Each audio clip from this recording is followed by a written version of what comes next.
lovely people. Stop looking at the screen, mother. This is my mum, although you can't really tell what she looks like. Basically, beautiful. Yes, she looks beautiful. I got a litre of liquid latex and decided to latex attack my mother because she got up late. So that was her punishment. She was going to be a beautiful tropical lizard, and the colours just kept blending and blending. So she's a baby Triceratops with her little 3 horns, and she's very much enjoying this. And I don't know, I don't quite know what's going on, but if you want to see how I made her into this, watch the rest of the video. You too can have your own baby Triceratops if you want one. Go outside.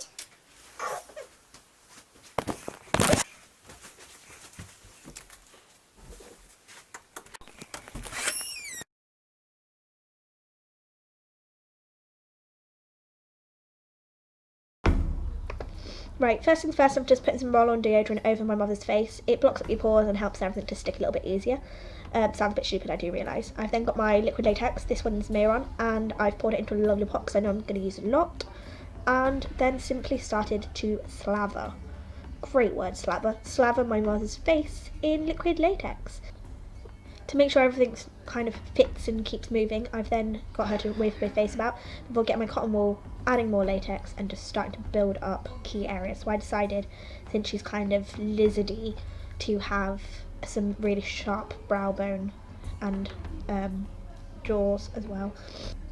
This process can take a bit of time, so just keep adding latex, keep layering it down, and make sure you can't really see the cotton wool anymore. You want to kind of get a nice smooth texture and then keep building up layers. If you want to pinch it, move it about, it all works fine. This is the perfect time to do it while it's wet, because if you do it once it's dry, you ain't going to be able to get a change in shape as easy. You're going to end up having to start from scratch. Airbrush, more about it in the comments and description below. I've then just poured in some nice green and tested on my hand, and then started spraying my mum's face. I forgot to say to her, but probably best to tell her to hold her breath. I've then got like an onion bag. You can use orange bags, you can use fishnets if you have them, but I didn't want to give up any of my beautiful fishnets. And I've got my mum to hold it flat against her face. By then putting in a darker colour with a bit more blue tone, I can add some depth along her cheekbone and then go a bit crazy. Do both sides, keep looking backwards and forwards. Again, by doing this, you want to try and get an even texture, so when you're using your airbrushing, try not to go too close, too far away, or a bit crazy. I then added some red because I wanted red across the forehead, and I then just kind of basically made up the colours as I went along. Depending on what you're using as your reference photo, depends on what you can use as your colouring. If you want to do this in face paint, just make sure you try and press down and don't spread along. This helps it to give a clear print of whatever pattern you're doing, and you don't end up losing out on the definition that you're aiming for. Okay, so what I've done is I've just got a big fluffy brush, more of that orange wiry stuff, and some eyeshadow. I just wanted to kind of mattify some of the areas, as the latex kind of made it a bit shiny and a bit weird. Again, just looking at some of my favourite colours that I found in some reference photos, and keep layering and layering. I also used a little bit of face paint at this stage just to add more depth, enhancing her jawline, and also going back over all the areas that I've basically done. If you feel like one particular method didn't work out for you, just keep going, keep trying new methods.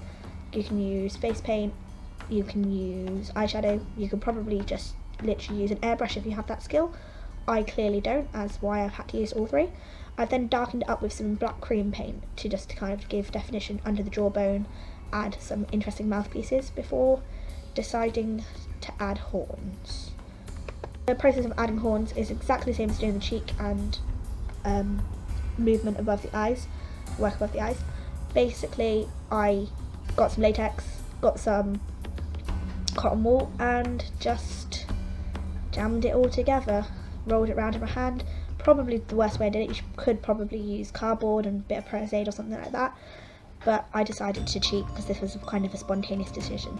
For the one for her nose, she did keep talking and moving, so make sure whoever you're doing this on, including yourself, to try and keep quite a still face while the latex is drying. If you want it to dry faster, you are always welcome to just use a hairdryer basically. and then I decided to, when I was waiting, to add more colour, so I used eyeliners to outline scales, and I used eyeshadow to add brighter colour. In each of these I used some shadow sticks and just a bit of crazy, whatever makeup I had lying around at hand that I've been wearing over the last couple of days. I then proceeded to glitterify because I decided this wasn't very scary Halloween, so I may as well make it glittery and pretty. Because sparkles make everything better. So I just used browns and greens and blues and reds and just every colour that I've got to hand because I have a lot of glitter. Just made things a bit more exciting. Thank you for watching this absolutely spontaneously weird tutorial, and I hope you have a bit of fun creating your own ideas.